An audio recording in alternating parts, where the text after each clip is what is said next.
You know the best thing to say to a cop when you get pulled over? You roll down your window, you say, Good morning. "Do you know who my father is?" And when he says no, you say, "Well, neither do I." Oh, brother. He's already name dropping when you say that.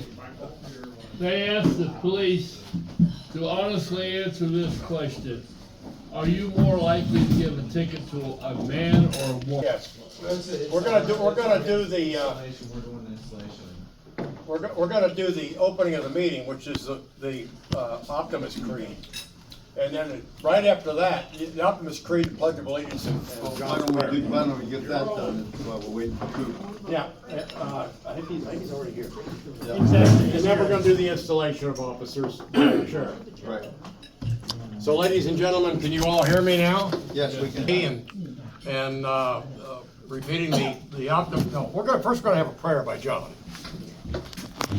Take things in order.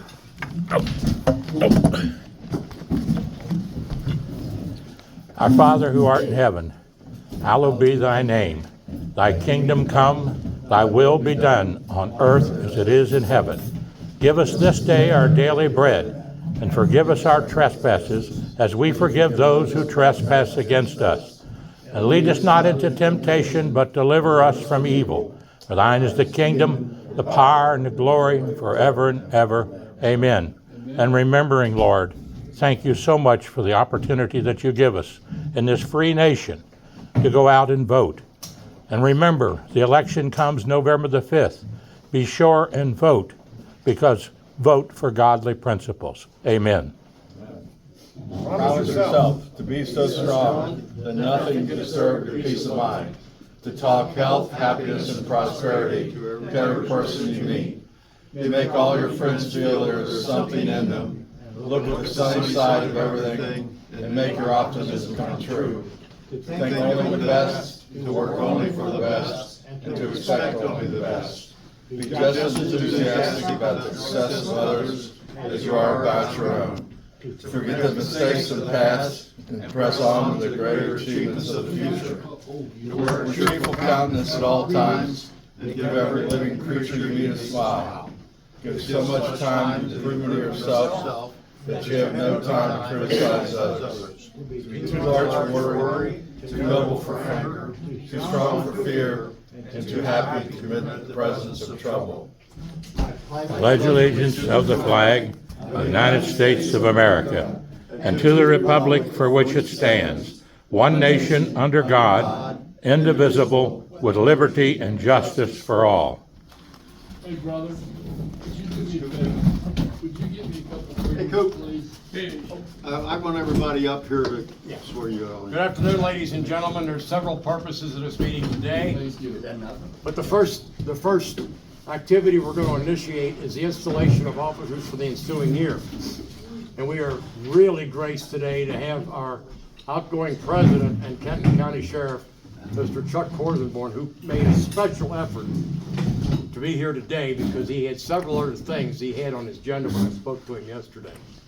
So I would like to call all of the people that have been elected to the officers position to join me up here in front to receive the oath of office by Chuck Korsenborn, the Kenton County Sheriff. And Coop, you're walking the wrong way. Get over here. Linda, Go to my side. is there anybody that Gary? It's all officers coming front and center.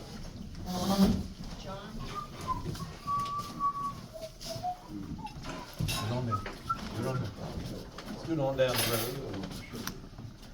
All right. I'll raise your right hand, I will read the oath and say I do at the end. Do solemnly swear you will support the Constitution of the United States and the Constitution of this Commonwealth, and be faithful to the truth of the Commonwealth of Kentucky so long as you continue a citizen thereof, and will faithfully execute to the best of your ability the Covington Optimus Club office to which I have been elected according to law. And do further solemnly swear that since the adoption of the present Constitution, you being a citizen of this state, have not fought a duel with deadly weapons within this state nor out of it, nor have you sent or accepted a challenge to fight a duel with deadly weapons, nor have you acted as a second in carrying a challenge not aided or assisted any person thus offending, so help you God. I Congratulations to all of you. Congratulations, all of you. Luckily, it doesn't ask. Far from it. And I'm gonna double your pay. I'm gonna have to get out of here and get my next thing here. How are you and your wife doing, Sheriff? But she wasn't. Congratulations. We thank you for your Praise the support, Lord. Sheriff. Thank you, Thank you, sir. Thank you, Sheriff. Before the sheriff leaves, thank all for showing up. Y'all have got a good staff member. They're gonna do some really great things. They'll make the Optimus Club look good. I know that. I know. Don't waste your, what you wanna do, don't waste your money. What, you want me to introduce somebody? No, I'm gonna read the opening thing here. Yeah, go ahead, you do that. Good afternoon, ladies and gentlemen. My name is Denny Shelton of the Covington Optimist Club. Yeah. We meet here every Wednesday at 12 noon at Pee Wee's Place at 2325 Anderson Road, Crescent Springs. And for our TBNK viewers, today is October the 2nd, 2025. Today's presentation is videotaped and rebroadcast on Spectrum 203, Ultrafiber Channel 2815 on Thursdays at 8 p.m. Rebroadcast on TBNK Telecommunications Board of Northern Kentucky.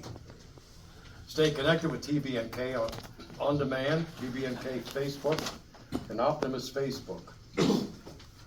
We're fortunate to have Mr. James Morlock, who's standing on the other side of the camera, is the director and camera operator of the Optimus, and he makes the Optimus programs on television possible, and we appreciate his endeavors.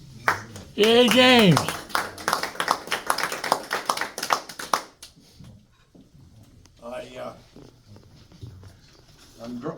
We're very lucky today to have, at the present time, at least one of our speakers today, who is John Middleton. And I'm going to interrupt his delicious lunch and have him introduced by our secretary, J.B. Smith. What you need, Bill Smith, please? You have it? Oh, we're doing a great job.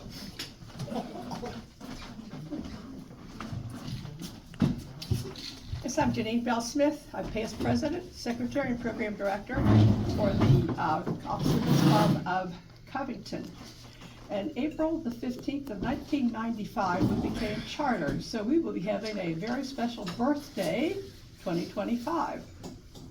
Today, I have the honor and pleasure to introduce not only my friend, but a very dedicated individual to his office, John C. Middleton, as Circuit Clerk of Kenton County. John Middleton has been the Kenton County Circuit Clerk since 2007. Prior to his election, Mr. Middleton served as an attorney for 6 years in the Kenton County Attorney's Office, 6 years in private practice with Middleton and Middleton, and spent 4 years with Taft, I hope I pronounced this. Stettinius, thank you, my friend. And Hollister Law Firm in municipal finance. There's a whole lot about money. Mr. Middleton remains a member of the Kentucky Bar Association. He served as president of the Kentucky Association of Circuit Clerks and is in the leadership roles in the statewide association. Mr. Middleton graduated from Beechwood High School in 1987 and obtained a BA in History and Political Science from the University of Kentucky in 1991, and his Juris Doctorate from Chase College of Law in 1994.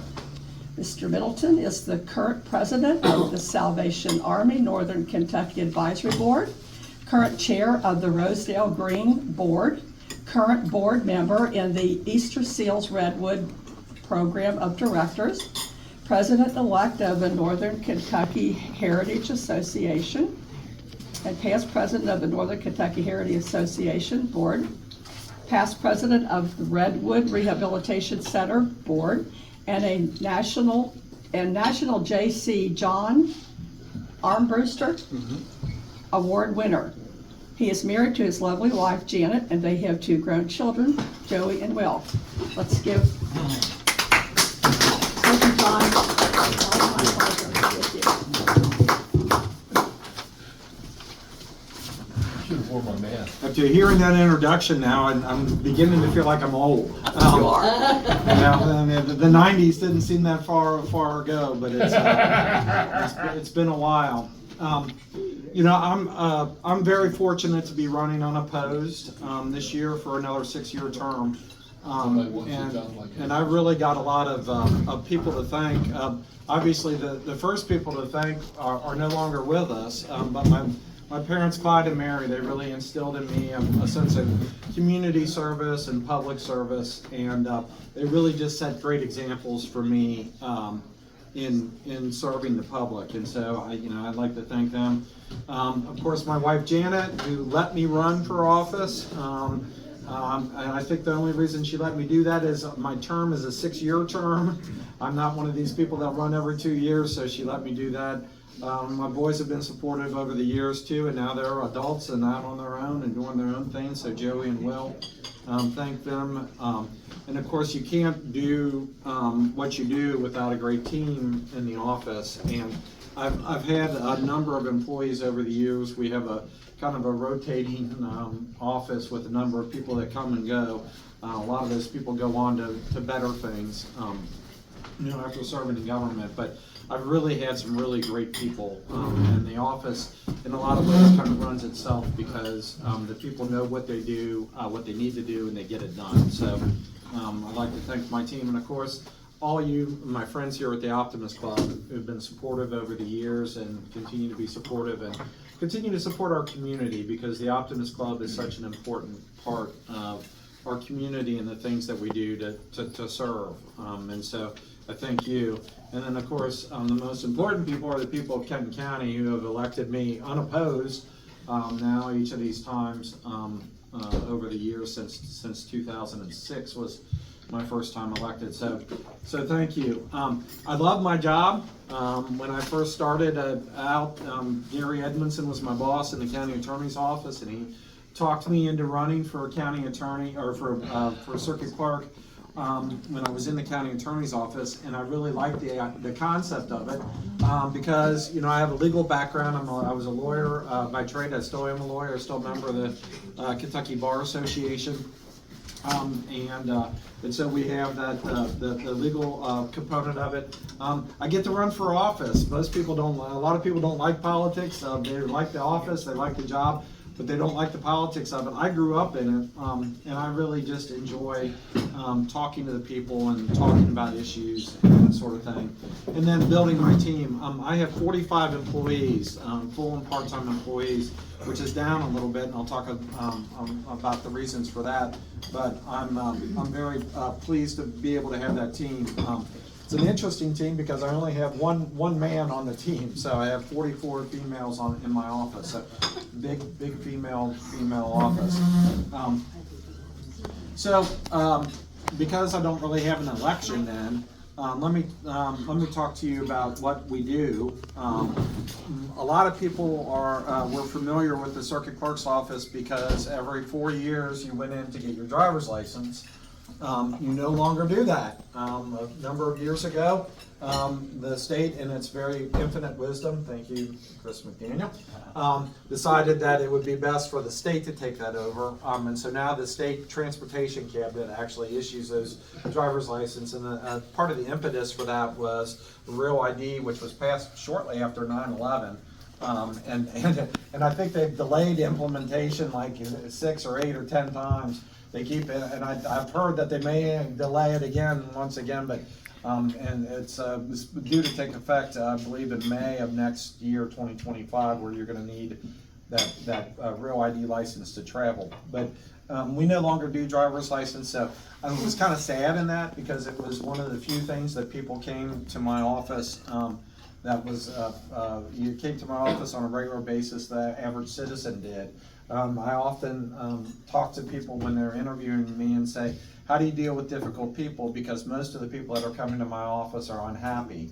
They're getting a divorce, they're bailing their grandson out of jail, they're paying a speeding ticket or something like that. So there's generally only two groups that leave the courthouse happy. That's adoptions and some divorces. So, most of the people that are coming in are unhappy with us. But what do we do then? What does my office do? What are these 45? That's a lot of people. 45 people working on a daily basis. We are the court system. We are the judicial branch. Remember back to civics, the executive, the legislative, and the judicial. We are that third branch of government, where the other white meat, or what in Kenton County. So my office takes care of all court-related functions for Kenton County. There's a circuit clerk in each of the counties, and they take care of each of their respective county court things. So what does that entail? So there's 3 divisions of the court. It starts at kind of the, if you want to call it the lowest level, the district court. The district court on the criminal side deals with small criminal matters, stop signs, speeding tickets, DUIs, simple assault cases. Those are all things that the district court does. So we have court every day that we're open, arraignment court. So we have over 20,000 of those traffic citations every year. So we're processing those on a daily basis. The civil side of the district court is probate. So when somebody passes away, you go to probate court to determine where their assets are. So if you have a will, if you don't have a will, you go through probate court. Within that probate court, you can have name changes. If you want to change your name, you can change your name. You go to the court and fill out a form, and the judge will sign off on it, and they'll change the name. Within district court, there's also mental health court. That includes disabilities, guardianships. Guardianships is another big one. If you have somebody that may not be able to take care of themselves, if you don't have a power of attorney, put a little plug in for talking to your attorney about getting the power of attorney. If you don't have that power of attorney, you have to go to court, and the court will appoint somebody to be guardian for that person. So guardianships, another kind of subdivision of that is Casey's Law, which deals with alcohol and drug addiction. Somebody can do an involuntary commitment on that person to go get treatment. And then of course, there's the civil aspect of it. Small claims, think Judge Judy. We don't have really a whole lot of those cases, but we do have some of those cases. And then anything district civil then too. You see a lot of credit cards, anything under $5,000 in district court. The other division is family court. There's divorce cases, child custody cases, juvenile crimes. If a juvenile's charged with a crime, that will start in anybody that's under 18. It's going to start in the family court division, and they can be brought up on, if it's a more serious crime, into the circuit division. But those juvenile crimes all start in the family court. Dependency, neglect, and abuse cases, and then domestic violence cases. So not a lot of fun things obviously happening in family court. And then circuit court. Family court is actually a division of circuit court, but then there's the general circuit division, and those are your civil cases, your cases of $5,000 or more. We had, I think, a $100 million judgment out of Kenton County, one of the largest ones in the state, not too many years ago. Any cases involving real property or will contest are all start at that circuit court level. And then, of course, your criminal aspect of that. So those are your more serious cases, your felony cases, your rapes, your murders. One of the big things is, narcotic possession. So if you possess heroin, that kind of thing, those are cases that are in circuit court. In Kenton County, drugs are a really big part, and I know we've had Rob Sanders here before, the Commonwealth Attorney, the prosecutor. I believe he said that up to 80% of the felony cases that we have in the county are due to drug related. So either they're drugs themselves, or property crime that's related to somebody stealing because they're trying to get money for drugs. So it's obviously a big thing. But anytime court is held, so we have 9 judges in Kenton County, 3 district, 3 family court, 3 circuit. Anytime those judges are in court, we are recording those proceedings. Our recording is a digital video recording of that. We don't have court reporters in Kentucky, so there's not somebody that's typing up there. It's just a digital proceeding of that. So anytime somebody's in court, all the paperwork that's related to that also comes through the office and that. And that leads into what is the future of the office? Where are we at? During the ARPA money, after the pandemic, there was a lot of federal money that was coming in. The legislature found some money for a new case management system, which was probably overdue.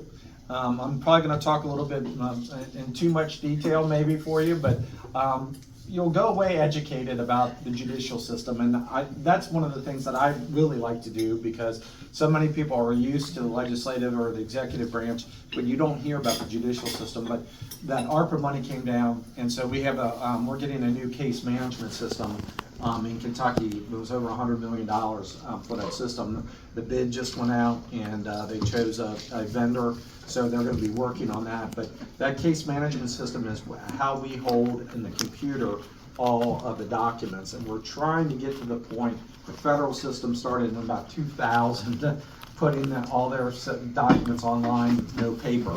We still have a lot of paper. We're trying to get out of that now, and hopefully with this new case management system, we'll be able to get away from paper and into the digital system. But that case management system is going to be a huge deal, because before what we had done, there's differing opinions on this, but what the courts had done from the beginning is they created a system in-house and hired computer programmers in-house to manage the system. So anytime there was a change, we would just call down to our computer programmers. They would decide whether or not they were willing to make the change. They would make the change, and we would have the system. The downside of that is, then if you had a computer programmer leave, you were going to have to bring somebody in and train them, and sometimes at a high rate of pay. And so does it make sense to have all these people that are state employees, that are getting state benefits, that are getting retirement benefits, that are getting insurance and all that, paying them big bucks to take care of this system? So under this new system, we're going to be buying the system off the shelf, and so the new case management system is going to be taking place. As I mentioned, we're in the judicial branch of government, so our budget all comes through the state. I don't have a budget. My county counterparts will have a budget and be able to figure out. They may be a fee-based office. We are not a fee-based office. So when you pay a speeding ticket, you pay your $154 in court costs. $5 of that comes back to the courts. So the rest of it goes other places. A lot of it, over half of it, goes back to the general fund. You're going to hear from Chris McDaniel about where some of that money's going to go. And fortunately for us in Northern Kentucky, Chris McDaniel's here, and a lot of it's coming back to Northern Kentucky for the first time in a long time. So we're very, very pleased with that. But from the judicial system, we tend to have some issues with pay, and that's one of the things that I've been talking about then too. I get paid differently based on the size of my county. So Kenton County is the 3rd largest county in Kentucky.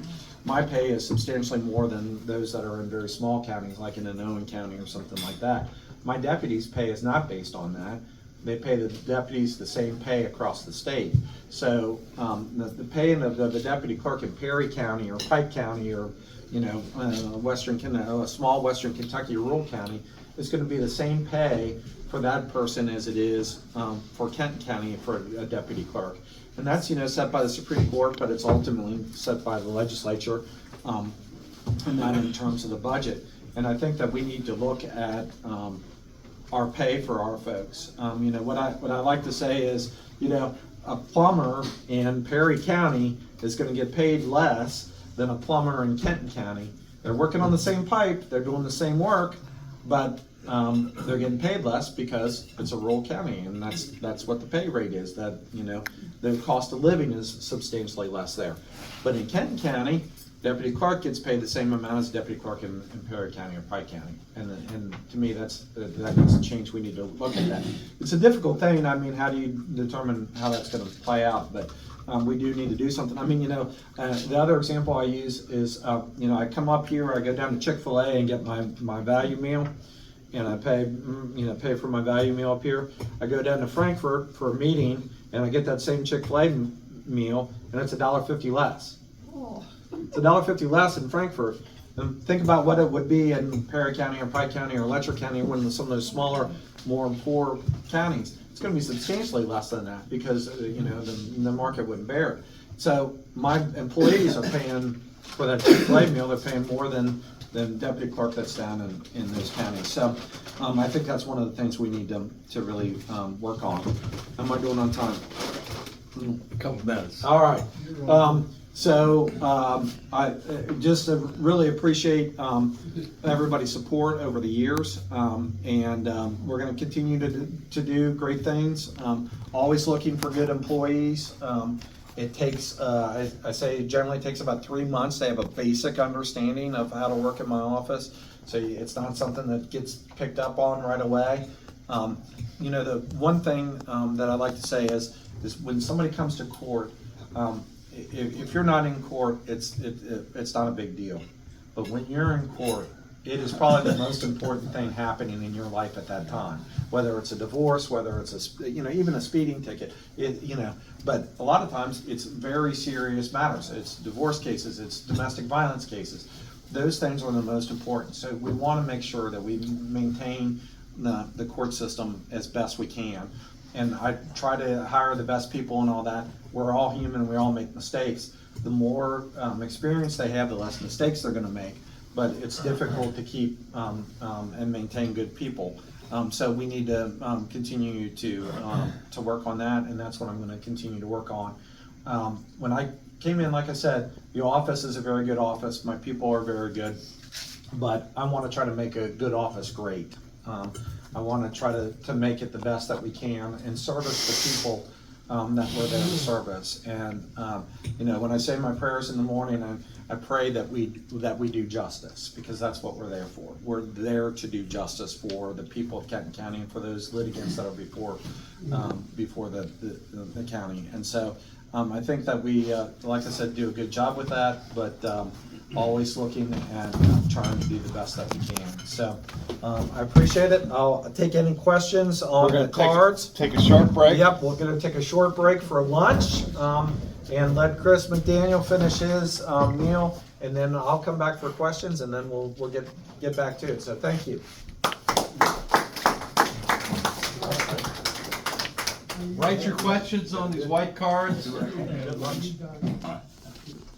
So how's Chris today? You doing all right? Great. Thank you for bringing all that money back to Northern Kentucky. We love it. Struggling with energy. You're a good man. It was fun to finally be able to do it. That's the first time we've ever had a state senator bring back millions of dollars to Northern Kentucky. Is that through a test? That's fantastic. And I'm sure you're going to talk about that in your speech, hopefully. We are. Absolutely. I'm John Middleton, Circuit Court Clerk. Thank you. Got a number of questions here. They're always interesting to hear about the judicial system and that, and the different questions there. So one of the questions is, how will AI affect your office, and how will it benefit the office? And that's a great question. That's a question that the attorneys are all going through, and the court systems. I get some national emails on that, and I think the answer is, right now we don't know. We don't know how that's going to affect. There's a lot of state issues with that. How does that work? But with attorneys, the Bar Association just had their continuing legal education that they do for lawyers across the state, and that was one of the the sessions that was there was on AI and artificial intelligence and how that affects the practice of law. Are you required to tell people that you've used AI to create documents? I've got a friend that just used AI to create a document. So, it's going to be an interesting thing. That's probably going to be for the next generation. That's probably the next generation question. I want to try to get this case management system in and up and running so that we can go paperless, because it's going to benefit the whole system. And from a budget standpoint, I've got our budget chairman here. From a deputy clerk perspective, we probably should need less deputies, to be honest. But we're going to need to pay them more because they're going to need to be doing, the computer-related things. And so I think, so that's going to be kind of a change in how things are, not directly about AI. Somebody asked about a will form. Do we have a will form? No, there's no will form. You would have to go to an attorney for that. I will say that Justice Michelle Keller is in charge of a statewide commission on pro se litigants and that. And they have opened a number of pro se clinics around the state, and they just opened one in Kenton County in our courthouse on the second floor in the law library, and I've been very supportive of that. Anybody can come in on Wednesday, so it's right now, from I believe it's 11 to 2. They have a pro se clinic, and so they will help somebody that might have a legal issue if they're trying to do a will probate things. They're limited on what they can do on some of that stuff. If you can afford an attorney, it's better to go get an attorney than trying to do it yourself, even with pro se help. But those that cannot, there are a number of people that trying to get divorced, their spouse is they haven't seen them in years, and they're still married to them, and you need to get that legal documentation. They just don't know how to go about doing it, especially those without children. They will definitely help. They have some forms that they can work on. So, Pro Se Clinic Wednesdays in the Kenton County Courthouse, and that's open to anybody. If anybody from another county is looking here, not necessarily another state, but anybody that from Kentucky, they can go to the Pro Se Clinic in the Kenton County Courthouse. So somebody asked about the family court system and the number of judges that we have. They are the busiest judges. Thank you to the legislature. The numbers showed that we needed another judge in Kenton County, and so we just got our third family court judge recently during this last election cycle. And so there's just a lot that goes into that. The number of dependency, neglect, and abuse cases that you see. Just really sad cases, but then you got all your divorces, domestic violence. Legislature adds things to that from time to time. They added a partnership. Before you had to have some sort of you had to live with the person or whatever, and now you can do boyfriend girlfriend thing, which I think is probably a good thing to be able to protect that. So. Somebody asked about driver's license. I'm like, I don't do driver's license. But I do know about driver's license. And what I would recommend on that is that you go to drive.ky.gov. Fortunately, I was able to talk the transportation cabinet into taking over both of my locations in Kenton County. So you can go to either location in Kenton County where I used to have the driver's license, which is in the county building, at the old Jillian's building, right off 575 there, or behind the Kroger in Independence. You can also go to Burlington, on Burlington Pike, and there's also a location in Bellevue. So there's 4 locations in Northern Kentucky you can go to get your documents. But basically what you need there is you need your date of birth and your social security number. So you need a birth certificate, you need a social security number. You have to bring your birth certificate with you? What's that? You have to bring your birth certificate with you? You have to bring, if you want the real ID, if you want your real ID, you need a certified copy of your birth certificate. So, and then for date of birth, you can use a passport, or you can use a passport in lieu of that. And then your social security card. You need that original social security card. And then for the ladies who might have a name change, or I guess men now that might have a name change, you need to show that your name has changed from your birth certificate, how that's changed. So if you've got a marriage, you need a marriage certificate. John Stephenson always asks, are you ready? Are you ready to meet Jesus? Of course I'm ready to meet Jesus. I'm very proud to be a Christian and a Catholic here in Northern Kentucky. So, do I help with the elections in any way? Only one time do I help with elections, and if that's somebody that's contesting something, you can go in and the courthouse will be open. They've got a judge on call in case there's some problem. I know in the past there's been issues at polling places. If there's a long line or something, they can come and petition the courts to have a court order to keep the polls open. So that's the only thing that I have, the only thing. Or if somebody is challenging the election, I hope nobody does that, because they have done it in some of the other counties, and they have to hand count those ballots, and so the clerk has to do all the hand counting of that. So that would be the only time I'm involved in that. So somebody said that what's the cost to change the name, and I do not remember that dollar amount over that, but it's a very simple process. Oh, that's one of the things too that I started when we had driver's license. I had a website for driver's license, and then we developed a court website. And so I had a person that was in-house that had done computer stuff and created a website that was phenomenal, absolutely great. And then over time I've lost, there was something that happened with that, I lost it. But I pay for that website personally. But my website is kentoncourtclerk.org or .com, kentoncourtclerk.com. And you can go on that website and you can look under district, and under that there will be a thing that says name change. Click here. You can actually get the form for that there, and go through that process. Somebody asked about the hacking of the system. I think right now we're in great shape because our system's so old. I don't think hackers will know how to get into it.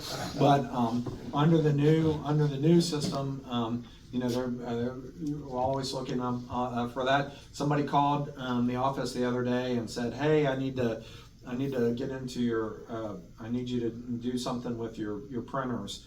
We're with a Lexmark." And my person asked about, hey, who are you and whatever, and they asked their supervisor what to do, and they said, who is this? And they hung up on them. So it was somebody that was trying to get us to remotely do something. And there's just so much. And I will say too, one of my things that I like to do is I like to go read our search warrants, because the search warrants will come in, the police will file something on search warrants. Search warrants gives me an idea of what's happening in our county, what's going on in our county. There's always drugs in that. The amount of child sexual abuse things is just sad and sickening. So we have a lot of that. But there's a lot of fraud that's going on out there then too. And so just be aware if somebody's calling. That's another thing. Chuck's not here anymore. Jury service. We will not call you and ask for gift cards, all right? If you get called for jury service, then you need to show up. You can call our office and we'll do that. So I'm getting the high signal here that it's time to round up. My wife has always said, be sure to ask for your vote. So when I asked for your vote, somebody said, talked to my wife yesterday and said they voted for me an absentee. And I said, I won. So I wasn't sure whether Janet was going to vote for me, but I think she's in good shape now. I think she's going to vote for me. But I really appreciate all that you've done for me over the years. All you people of Kenton County have done for me over the years. And I look forward to serving as your continuing service as circuit clerk. Thank you. Thank you. Are you really sure you want my support? Yes, of course. Woo-hoo. All right, you ready? Yeah, man. Right along. Yeah, John. I am not, but I've still got two more things. What? So I James, wanna go to jail voting in the wrong district. You've got to do this. They're not proposing targets. I'm still not sure about the driver's license. Until next week. Until next week to move. Okay. I know you don't like to do that, but you got to do it. Can't I just? yeah, you gotta start it all. Good job. Ready? Say the right year this time, we'll be good. Okay. You said 2025 last time, it's 2024. I did? Yeah. Well, I don't even know what year it is. What the hell you put me in the president? I was in a time zone. And this is who we just made our president. And we love you. You didn't have to say that. He's a year ahead of himself. We love you. Okay, good afternoon, ladies and gentlemen. My name is Denny Shelton of the Optimist Club of Covington, Kentucky.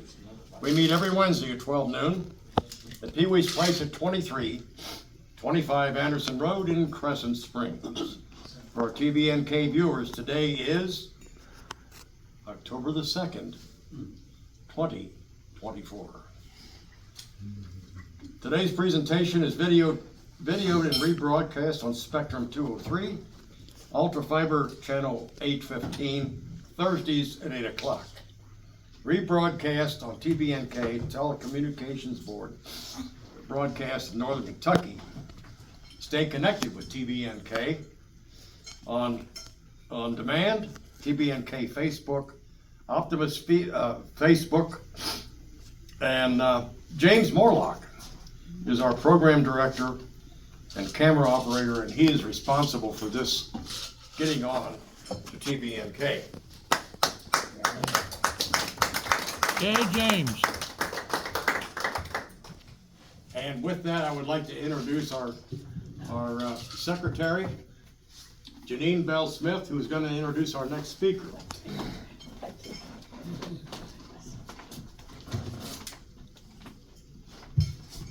I'm Janine Bell Smith. I'm past president of the Optimist Club of Covington, secretary and program director. Today I have the honor and privilege of introducing our Senator Chris McDaniel. He was born in Covington, Kentucky, and grew up in Taylor Mill. Upon graduation from Covington Latin School, Senator McConnell, pardon me, whoa, we're gonna have to take that out.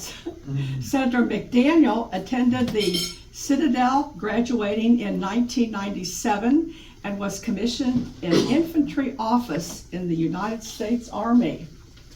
Senator McDaniel served 4 years as an infantry officer at Fort Stewart, Georgia. After being honorably discharged from the Army in 2001, he returned home to work in the family business, the McD Concrete. While working at the business, he attended Northern Kentucky University at night, where he earned a master's degree in business administration. He worked through the ranks of the business, and in 2008, he brought the business from his father and his uncle. Senator McDaniel has served his community in numerous capacities. He has served as a guest lecturer at Northern Kentucky University and taught in the city of Cincinnati Constitution Club. He has served as the president of the Greater Miami Valley chapter of American Concrete Institute. He's on the board of directors of Associated Builders and Contractors, on the Finance Committee and Workforce Development Committee of the American Society of Concrete Contractors, and was the president of the Leadership Northern Kentucky class of 2010. Served as on the state-based decision-making council at Ryland Elementary, and served on the school board on Covington Latin School. He has also coached t-ball, baseball, basketball, and soccer in numerous leagues around Northern Kentucky. Senator McDaniel was elected to the Kentucky State Senate in 2013 and represents the 23rd District, comprised of Northern Kentucky of Kenton County. With a keen eye for finance responsibility, Senator McDaniel has served as chairman of the Appropriations and Revenue Committee since 2015. Senator McDaniel is an active member at Hickory Grove Baptist Church. and he and his wife Renee live with their children in Ryland Heights. Come and welcome Senator McDaniel.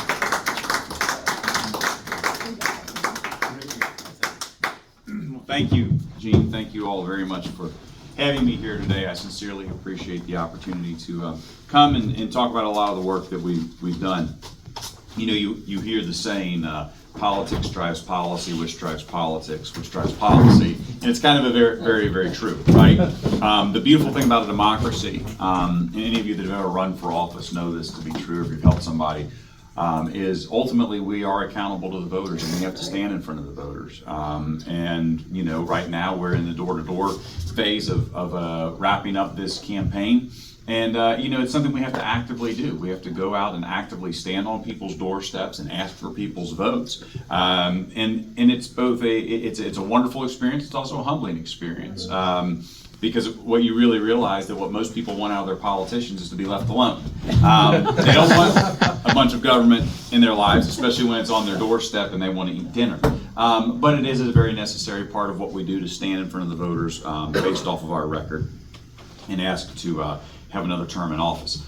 Kenton County very wisely has said that John Middleton will be returning as our circuit clerk. You heard from John. He has a tremendous expertise in that line of work. Government can be a very complex thing on every level. Just, you know, and John talks about the need for justice. And justice is the fundamental responsibility of government, providing a society that is just, that allows you the maximum freedom without allowing your freedoms to impinge on those folks who are around you. And that is the nature of our judicial system and our justice system. But it's a very interesting line that we walk as a society, or any society for that matter, when you think about what it is that we actually ask of our peace officers in this society, right? We as the General Assembly decide what all of the state level crimes are. Everything from, you know, petty theft or water, you know, violations, all the way up to capital offenses like murder. Are decided at the General Assembly based off of our interactions with people and what is justice inside of society. But then we ask our peace officers to go out and enforce those. And what you have to think about is, in our system, we're all innocent until proven guilty, right? And so when we ask our officers to restrain someone's freedom, normally physically, right? When you think about the idea of someone being in handcuffs, being in the back of a police cruiser, being in a jail cell, that's a big deal for society, and that's a big deal for humanity. And it's very complex how you manage that interaction between that person and the rules of society that allow for the administration of justice. And so when you have these very complex mechanisms, and ideally, most of us don't interact with those folks very often, right? I mean, we don't interact with the police very often, but we know when we call them, there's someone who understands how they function within society. We know that when we go to court, there's someone like John Middleton who understands how when the judge's order comes down, it translates into effect in our lives. And that's very, very, very important. I serve in the General Assembly. As John said, he's a member of the judicial branch of government. I'm a member of the legislative branch of government. And in that particular capacity, I've served you now for 3 terms, and I'm seeking 4th. And in that capacity, I oversee everything related to the tax code and the expenditures of the Commonwealth, the state's budget. And so I thought I would talk briefly about that. You know, but much like a lot of things in life, you know, we all like to pick on the accountants and pick on the finance guys, right? Because we're a little bit nerdy and stuff like that, and we like to deal with numbers and things. But everybody also likes when we're able to do things and when we have some good results to report back on. And I think that's what I can really bring today. So I'm going to start with a little bit of a history lesson, and then we'll advance into kind of what we have done. So in 2013, when I showed up in the General Assembly and took the oath of office, we were in a very bad place financially. The state had 0 in what we call the Budget Reserve Trust Fund. That is also called the Rainy Day Fund, which in essence is the state's savings account. We literally did not have money in that account at the end of 2012. As we move forward, one of the things we decided is we needed to have some type of a reserve. We needed to begin to be more disciplined about the budgeting that we had.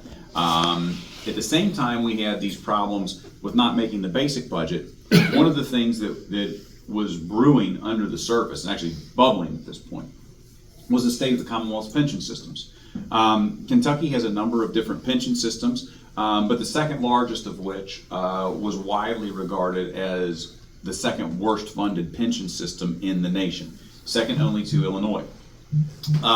But that being said, what we didn't know at the time was one of the governor's appointees to it, who was also the secretary of the personnel cabinet, who is now a federal prisoner for bribery, was not properly informing the pension board of things that were going on. And so they were making some very, very, very bad assumptions that were driving the debt up much further. And so really, as it turned out, when we got new actuaries in there, we probably had the worst pension system in the nation. In addition, Kentucky, as opposed to the federal government, the state government has to balance its budgets.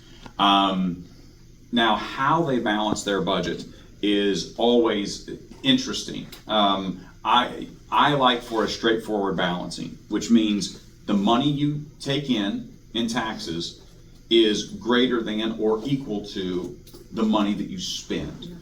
Some states will borrow money in order to make their budgets work. Some states will not pay long-term obligations to make their budgets work.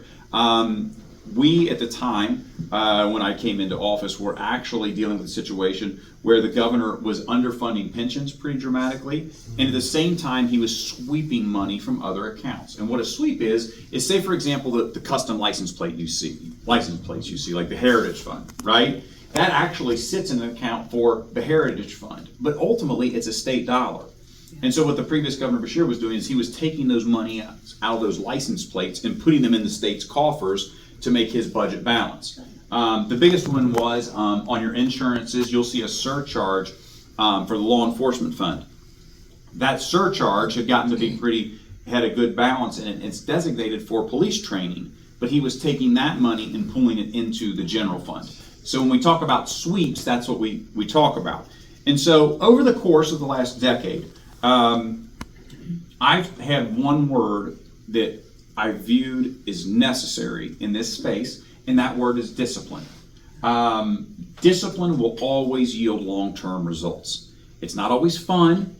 It doesn't go well on none of my push cards that I'm giving out at the doors say discipline on them, Although I hope that everyone knows that's kind of an underarching theme that I've tried to preach. And in doing so, we've been able to really honor the commitments that we made. First of all, our Budget Reserve Trust Fund has gone from zero to over $5 billion. We have worked very diligently to ensure that we're taking money in, that we're restraining our spending.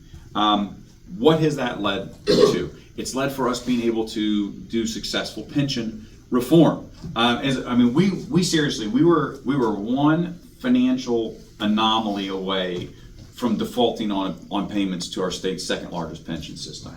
If something bad had happened in 2012, 13, 14 area, really bad in the markets, we wouldn't have been able to make the pension payments in this state.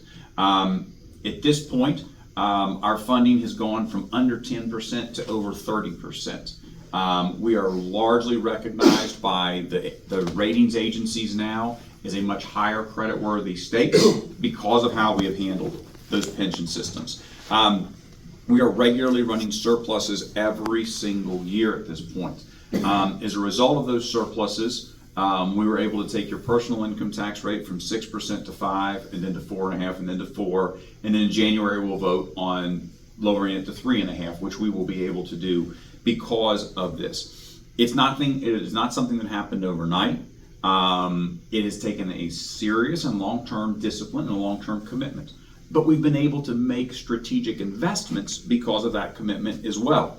And I want to talk about some big things that we're able to invest in that have long-term return. And then I want to talk about some local things. And the two biggest things I want to talk about, first of all, John mentioned the automated case system for his office. So 2 budget cycles ago, we created began to create an online portal in the courts where they could have court online. Then last budget cycle, what we did is we set that portal up in the county jails so that, there's a lot of things that happen, right, in court that are just very simple motions and this and that and the other. But one expense you don't think about a lot of times is how much does it cost to get a prisoner from the jail to the courthouse, right? And you think about Kenton County, you're going from out in South Covington all the way up to the courthouse and back with each prisoner or each group of prisoners day in and day out. Imagine some of these rural counties where you're making some of these trips, or imagine somebody who's charged in Kenton County off of a warrant that came from Pulaski County, or what this might mean, right? So if we have this operability, what we do is, so basically some of the excess money, we set this up, and where does that save you guys? The sheriff. It saves the time of that sheriff's deputy having to make all these trips back and forth. And so it saves local money because we invested in the state system elsewhere. The other thing we've invested in is online training. Actually, 2 things related to police. First is online training for their continuing education. Previously, if an officer were to do continuing education, he had to drive all the way to Richmond, by and large. There were some exceptions, but by and large, they had to drive to Richmond, do their training, and come back. And so you had the cost of travel, the cost of their gas, if it happened to be overnight, the cost of their lodging. Now we can do a lot of this training online that otherwise would have had to been done there. The final law enforcement thing I want to touch on is we're working on opening a second training facility for the state in Madisonville, which is in far west Kentucky. Now, why does northern Kentucky care about this? Because right now, everybody has got to come to Richmond, to the DOCJT facility there. Consequently, we're waiting about 6 months to get a slot for an officer to get in and be able to begin their training. When we get this other facility open, probably no one from northern Kentucky will go there, but everybody from the west part of the state will go there, which will free up slots in Richmond so that we can get our officers trained faster. The estimate is we'll reduce that time to about a month to wait to get an officer into their basic training. So that's important there. The other things that I want to talk about are how have we been able to help in northern Kentucky? How have the excesses that we've now begun to run be able to help our region? I'm going to start by talking about something that I'm super proud of, which is over off of Stephenson Road.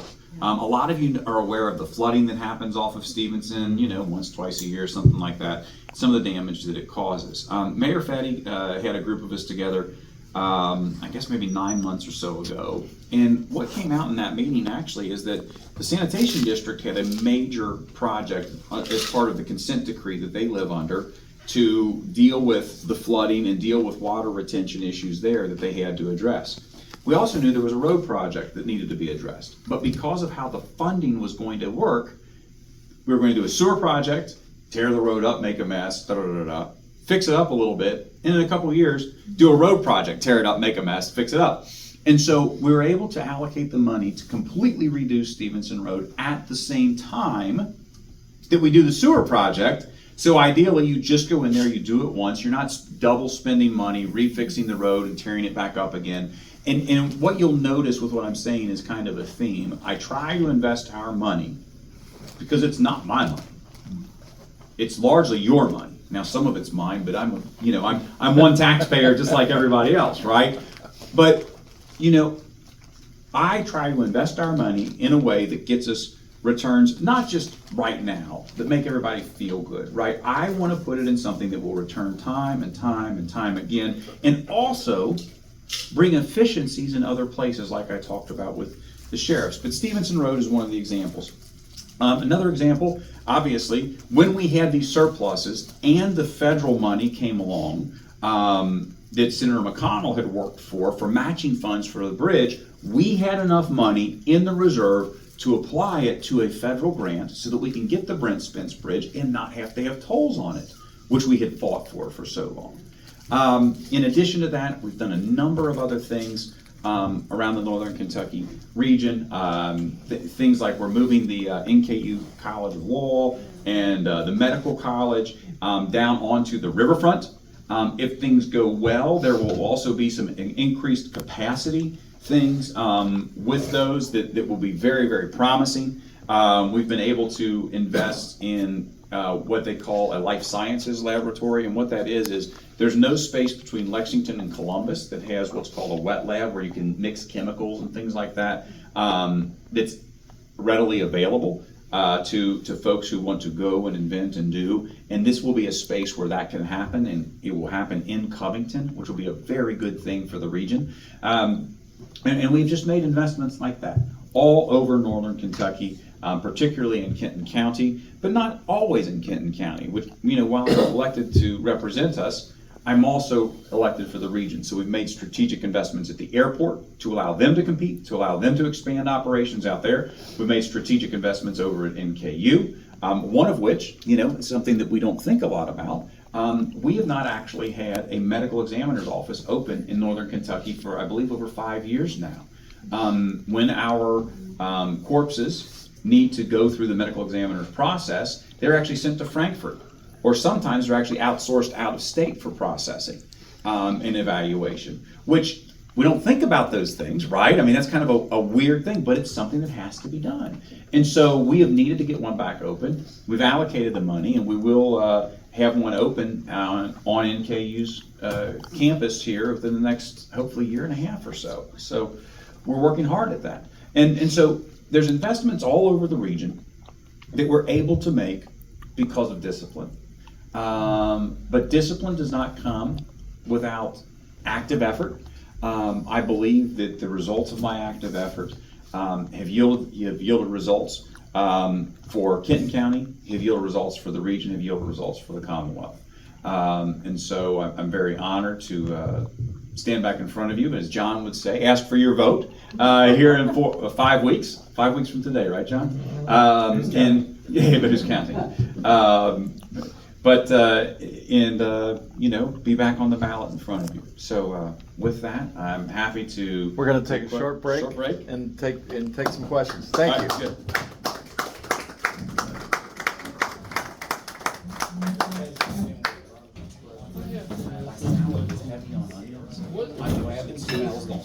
Write your questions for the senator on these filing cards. Let's do it real fast so we can.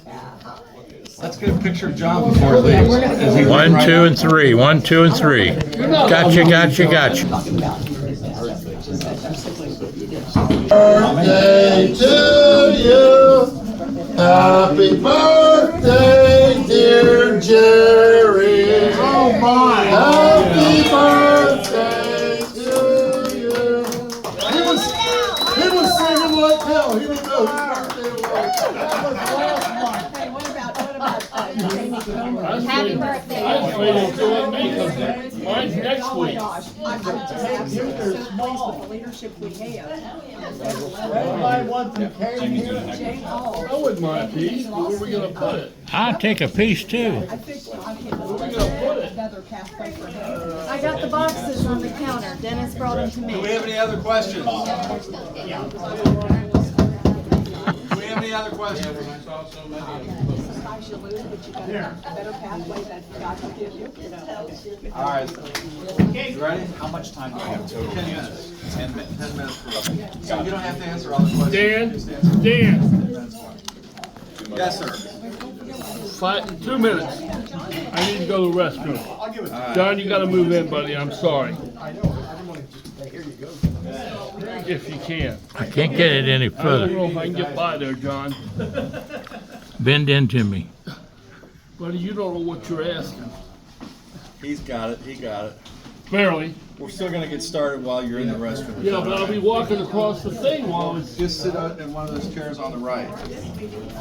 At Pee Wee's, and we have our senator to answer a few questions, and then he'll have a minute or two for closing remarks after he answers the questions. Senator McDaniel.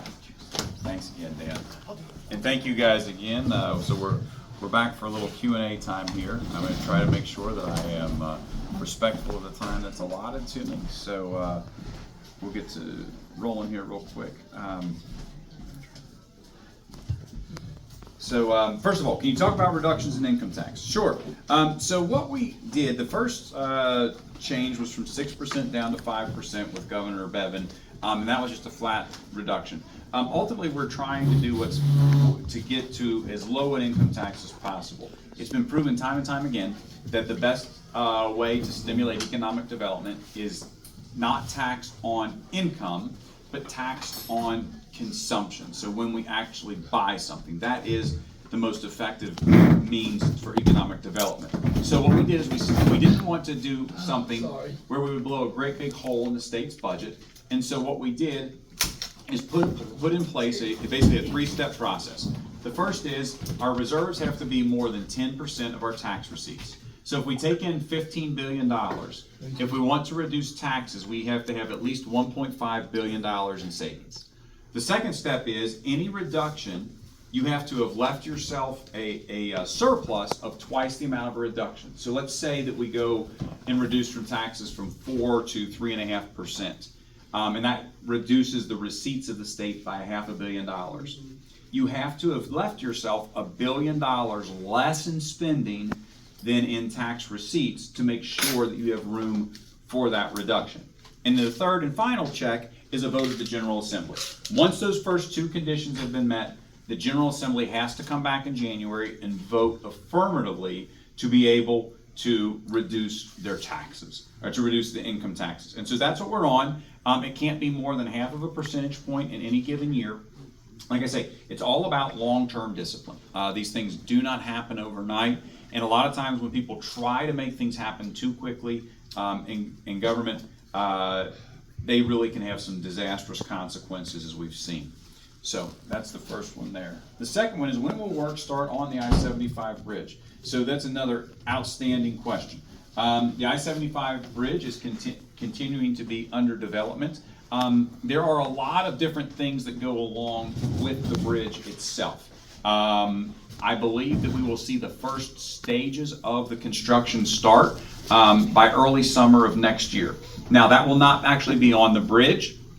That will be some of the underlying, there's sewer work that has to go into it. There's electrical work that has to go into it. There's lots of things that happen underground before you see that actual construction begin. But by summer of next year, you should begin to see some of the early work that will occur as part of the overall bridge project. Now, remind everybody, we talk about the bridge, but it's more than just the bridge, right? We start up here at the Dixie Highway exit, and we have the whole corridor and the whole approach down to what will be a new companion bridge, because the existing Brent Spence Bridge remains and is rehabilitated, but we lose a lane off of that bridge, which will actually make it a lot nicer to drive down and a lot safer to be on. And then there's a companion bridge that goes alongside of it that will be erected. And then up in Cincinnati, you go, I think their project goes mile marker 3-ish. I'm drawing a bit of a blank on that. But it's not just a bridge, and the old bridge does not go away. It's repurposed in a more meaningful way. But I think late spring, you'll begin to see some of the ancillary tasks beginning on that. The real hardcore construction, I would say, will probably be about spring of 26 when it really gets underway. But I know they're still working on the designs there. Next question. What's your position on the proposed constitutional amendment number 2? And how do you feel about the separation of church and state? So I think that that's a very important thing to talk about, right? So you have 2 constitutional amendments on the ballot this time around. One is constitutional amendment number 1, which says that you have to be a resident of the United States in order to vote in Kentucky elections, which there's an argument that already is the law, but it's a clarification to make sure that everyone understands that it is. Constitutional Amendment 2 simply allows the use of public funds for utilization at non-public schools. This is actually a very controversial issue that I think shouldn't be nearly as controversial as it is. There are a variety of reasons for it. Kids with certain special needs, the availability of adequate schooling for folks, particularly those in lower income areas who may want some educational choice that they don't already have.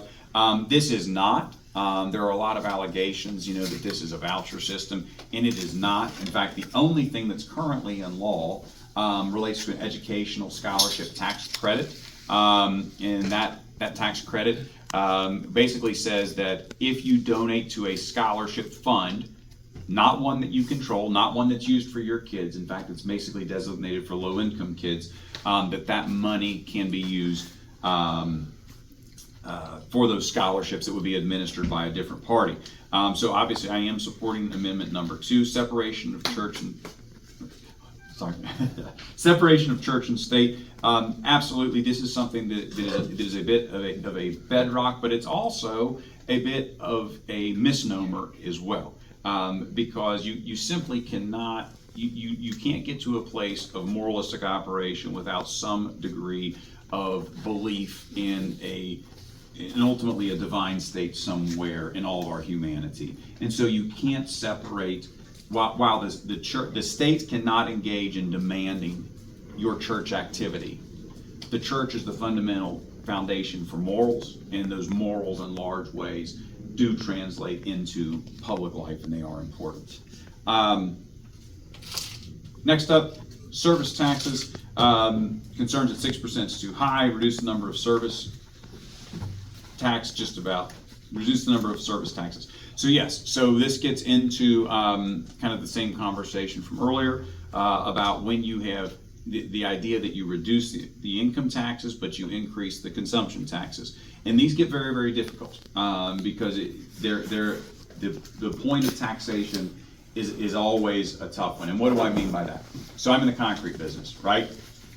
Does that mean that when I buy rocks from someone to put into a structure, that I pay tax when I buy the rocks, and then the customer pays tax on those rocks again, right? You try to avoid that point of double taxation, which is really, really, really important, so that you don't artificially increase the costs of goods. Now, it does certainly increase some expense there. The ideal is that the offsetting increase in people's income by not paying the income tax is somewhat offsets, but that is the thought there. And lastly, are you ready? Yes. Yes. Praise the Lord. Absolutely. And that's all the questions outside of comment. Happy to be president. And I have a closing statement to make at this point. So I'm trying very diligently, Dan, to make sure I'm meeting the 10 minutes here. So I apologize if you feel like I gave your question short shrift on that one. Obviously, there's no greater honor than to get to represent your fellow citizens at any level of government, right? And being engaged is important. When I started this journey of running for office years ago, I honestly thought that I would run for city council. Yeah, Jerry, you remember. City council or a fire commission somewhere or something like that. As it turns out, the opportunity came to run for the state senate, and I was fortunate enough with a lot of your help in here to win in that position.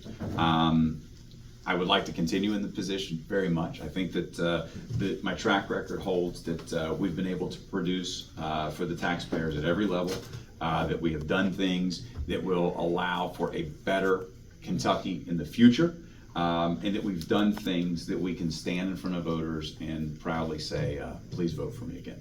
So thank you all very much. Thank you. See you later, Alligator. We have a brief presentation for you, sir. It's a small token of our appreciation for you showing up. Hold on a second. Something you can hang on your wall. Is this your camera? All right. Yes. You can put it in the picture for the farmer. How are you two doing? Thank you. We're gonna do 2 pictures, guys. Smile on the count of 3. 1, 2, 3. over there. 1, 2, 3. 1, 2, 3. Now look over this way. Give me a smile. Ah, yes. Give me a smile, Jeannie. Praise the Lord. Pass the ammunition of godly principles. Red, yellow, brown, black, and white. We're all precious in Jesus' sight. Amen. Okay, one last one.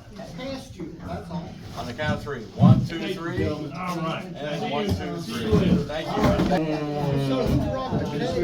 Yeah. This is a great one. Meeting adjourned. I'd like to make an announcement.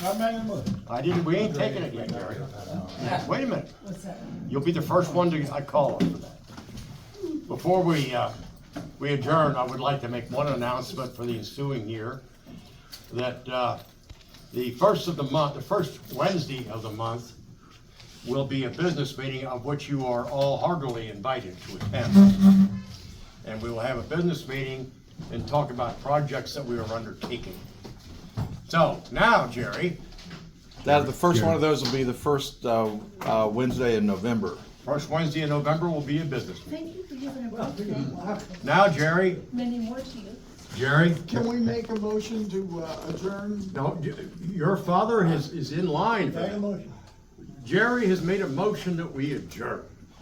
We have a second. All in favor signify by saying aye. Aye. All opposed, same sign. Oh, November the 1st, we also have a guest speaker. we have one.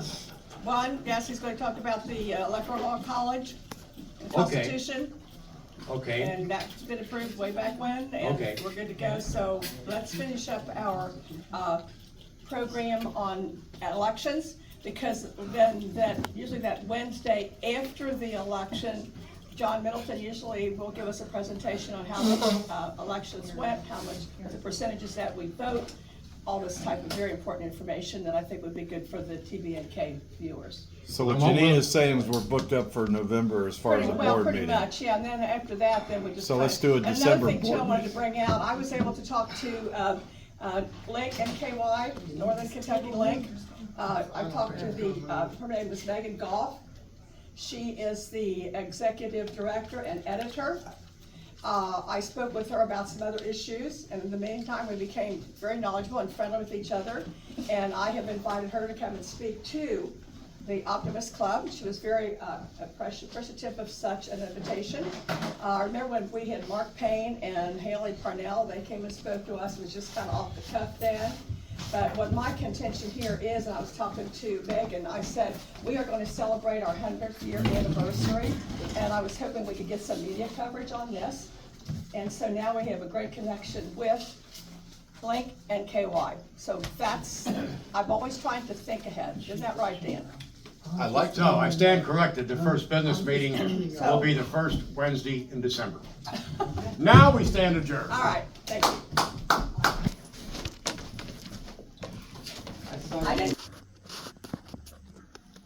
Traveled with Dr. John Stephenson here at Pee Wee's with the Optimist Club.